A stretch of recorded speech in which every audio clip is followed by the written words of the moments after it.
तो जैसे कि हमने पिछले एपिसोड पर देखा था, लिनफेंग अपने सभी साथियों के साथ जेड ब्रिज को पार करने के लिए आगे निकल गया था। अब आगे तो नेक्स्ट एपिसोड की स्टार्टिंग पे हम देखते हैं लिनफेंग उस जेड ब्रिज को अच्छे से देखते हुए कहने लगता है, इस जेड ब्रिज पर मौजूद हर एक लेटर पर कोई न कोई फॉर्मेशन बनाया हुआ है और यही फॉर्मेशन उस हेवनली क्लाइमेट को कंट्रोल कर रहा है।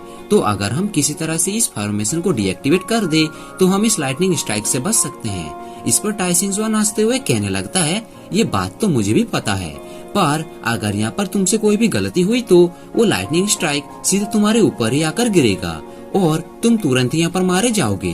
तभी साओया लिनफेंग के पास आकर उससे कहने लगती है, लिनफेंग क्या तुम सच कह रहे हो? तुम सच में इस फॉर्मेशन को डीएक्टिवेट कर सकते हो? जिस पर लिनफेंग बोलता है, हाँ, पर पहले मुझे इस फॉर्मेशन को अच्छे से समझना होगा। फिर वो वहाँ पर बैठकर अपनी पावर की मदद से वहाँ पे लिखे गए सभी कीवर्ड्स को बाहर निकाल लेता है, फिर उन्हें एनालाइज करने लगता है। तो ये देखकर टाइसिंगसुआन बोलने लगता है, मुझे नहीं लगता कि तुम इस प्रॉब्लम का कोई भी हल निकाल पाओगे। दूसरी ओर हम टियानियन सेक्ट के मुजुफेंग को देखते हैं, जो कि जेड ब्रिज को पार करके अपने सभी साथियों के साथ दूसरी ओर पहुंच चुका होता है और अब वो हेवनली फायर सेक्ट को देखकर कहने लगता है, इस जगह पर मौजूद ट्रेजर्स अगर मुझे मिल जाए तो मैं लिनफेंग से भी ज्यादा पावरफुल बन सकता हूँ। फिर वो पीछे मुड़कर लिनफेंग को देखता है, जहाँ लिनफेंग बड़े ध्यान से जेड ब्रिज के वर्ड्स को एनालाइज कर रहा था। तो ये देखकर वो बोलने लगता है, लिनफेंग को इस फॉर्मेशन को तोड़ने में थोड़ा सा टाइम लगेगा, तब तक मैं यहाँ पर मौजूद ज्यादातर ट्रेजर्स को कलेक्ट कर लूंगा। अब ये सब बातें कहते हुए वो अपने सभी साथियों के साथ सेक्ट के अंदर चला जाता है। दूसरी ओर लिनफेंग कुछ टाइम के बाद ही उस फॉर्मेशन को अच्छे से समझ जाता है। फिर वो कहने लगता है, अब मैं इस फॉर्मेशन को डीएक्टिवेट कर सकता हूँ। अब ये बात सुनकर तो साओया काफी तक खुश हो गई थी। तभी टाइसिंगसुआन बोलता है, मैं भी ये देखना चाहता हूँ कि आखिर तुम कैसे इस फॉर्मेशन को डीएक्टिवेट करते हो। इस पे लिनफेंग बोलता है, ये एक फॉरबिडन फॉर्मेशन है जिसे कोई भी डिस्ट्रॉय नहीं कर सकता, पर मैं यहाँ पर इसे कुछ टाइम के लिए डीएक्टिवेट कर सकता हूँ। और ये बोलते साथ ही वो अपने पास से पैटर्न पेन को बाहर निकाल लेता है। फिर वो उस जेड ब्रिज पर कुछ स्पेल्स को लिखने लगता है और अब कुछ देर उन स्पेल्स को लिखने के बाद लिनफेंग सभी से कहता है, ये फॉर्मेशन अब डीएक्टिवेट हो चुकी है, इसीलिए अब बस हमारे पास 2 मिनट का ही टाइम बचा है और हमें 2 मिनट के अंदर ही इस ब्रिज को पार करना होगा, वरना यहाँ दोबारा से हेवनली थंडर्स गिरने चालू हो जाएंगी। ये सुनकर टाइसिंगसुआन बोलने लगता है, मुझे तुम्हारे बात पर यकीन नहीं है, तो पहले तुम ही इस ब्रिज को पार क्यों नहीं करते? ये सुनते साथ ही लिनफेंग उस ब्रिज को पार करने लगता है, जो देखते ही उसके सभी साथी भी फौरन से उसका पीछा करना शुरू कर देते हैं। तभी लुओजुन टाइसिंगसुआन के पास आकर उससे कहता है, ब्रदर, हमें अभी का भी लिनफेंग के पीछे जाना चाहिए, वरना हम यहाँ से आगे नहीं जा पाएंगे। इस पर टाइसिंगसुआन बोलता है, तुम थोड़े से शांत रहो, क्योंकि मुझे नहीं लगता कि लिनफेंग ने अभी तक उस फॉर्मेशन को डीएक्टिवेट किया होगा। अब वहाँ दूसरी ओर हम और कुछ सेक्ट के पर्सन्स को देखते हैं, जो कि लिनफेंग को देखकर कहने लगे थे, लिनफेंग कोई बेवकूफ पर्सन नहीं है, जो कि अपने साथ अपने सभी साथियों की जान भी मुसीबत में डालेगा, इसलिए हमें भी उनके पीछे चलना चाहिए। ये बोलते साथ ही वो भी फौरन अपने सभी साथियों के साथ उस ब्रिज को क्रॉस करते हुए लिनफेंग के पीछे जाने लगता है। दूसरी ओर लिनफेंग बड़े आराम से उस ब्रिज को अपने सभी साथियों के साथ क्रॉस कर लेता है। तो अब ये देखकर टाइसिंगसुआन बोलने लगता है, मुझे तो अभी भी यकीन नहीं हो रहा है कि लिनफेंग ने सच में इस जेड ब्रिज के फॉरबिडन फॉर्मेशन को डीएक्टिवेट कर दिया था और अभी उसने इस ब्रिज को पार कर लिया है, तो इसीलिए हमें भी यहाँ से आगे चलना चाहिए। ये बोलते साथ ही वो लुओजुन और अपने बाकी साथियों को लेकर आगे बढ़ने लगता है, पर तभी टाइम के पूरा हो जाने के कारण वो फॉर्मेशन दोबारा से एक्टिवेट हो जाता है और फौरन ही उनके ऊपर एक लाइटनिंग स्ट्राइक आकर गिरती है, जिसे देखकर तो टाइसिंगसुआन फौरन ही अपनी और अपने साथियों की जान बचाने के लिए एक बेल्ट ट्रेजर को बाहर निकाल लेता है और उसे अपने शील्ड की तरह इस्तेमाल करने लगता है। पारो ट्रेजर ज्यादा देर के लिए उन थंडर्स को झेल नहीं पाता और फौरन ही टूटकर बिखर जाता है, जिससे टाइसिंगसुआन के साथ साथ बाकी सब भी काफी बुरी तरीके से इंजर्ड हो जाते हैं। अब यहाँ पर दूसरी ओर लिनफेंग का पीछा करते हुए बाकी सेक्ट के डिसाइपल्स भी सही सलामत दूसरी ओर पहुँच चुके होते हैं।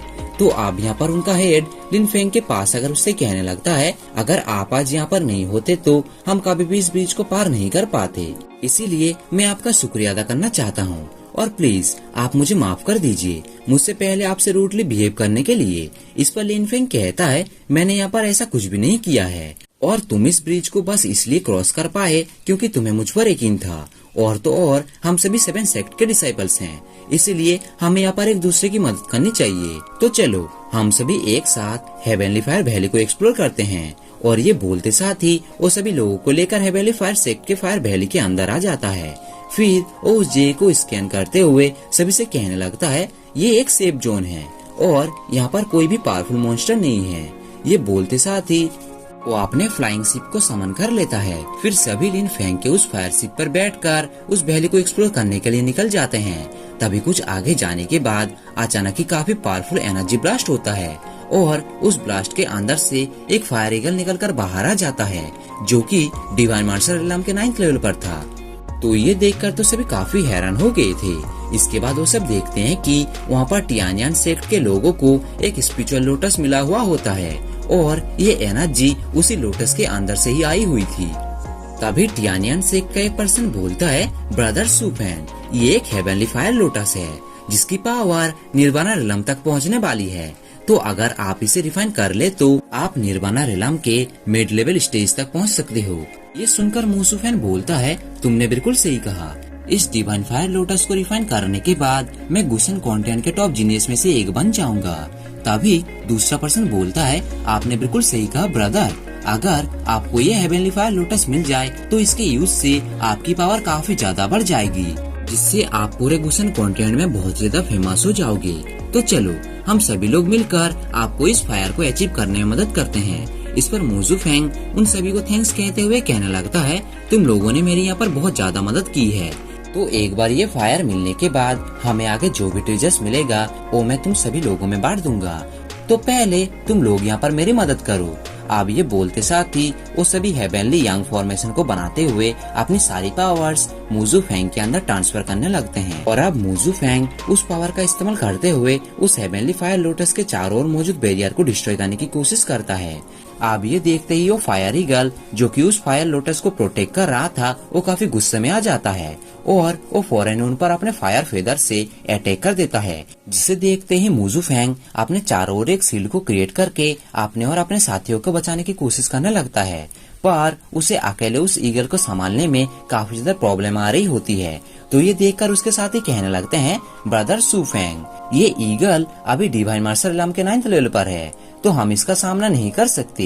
इस पर मुजुफेंग कहता है ऐसा तुमसे किसने कहा, मैं इसे पलक झपकते ही मार सकता हूँ। ये बोलते साथ ही वो अपने पास से एक फायर सील को बाहर निकाल लेता है और उसकी पावर से फौरन ही उस ईगल पर अटैक कर देता है, जिससे वो ईगल काफी बुरी तरीके से इंजर्ड हो गया था। तो ये देखकर जियांगफेंग हैरान होते हुए कहने लगता है मैंने ये कभी भी नहीं सोचा था कि मुजुफेंग के पास इतना खतरनाक ट्रेजर होगा। और सुफेंग ने इसकी मदद से काफी आसानी से एक डिवाइन मार्शल रिलम के 9th लेवल के बीस्ट को हरा दिया।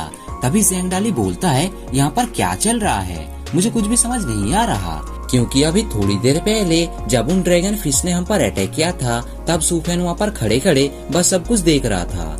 तो क्या वो अब तक हमसे अपने रियल पावर्स को छुपा रहा था। तभी मित्सुई कहती है इस जगह पर अब तक किसी ने भी अपने रियल पावर्स का यूज नहीं किया है।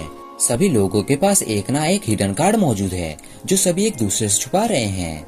इस पर लिनफेंग कहता है उस फायर सेल की पावर निर्वाणा रिलम की है, जिसका इस्तेमाल करते हुए सुफेन किसी भी मॉन्स्टर को बड़े ही आसान से हरा सकता है।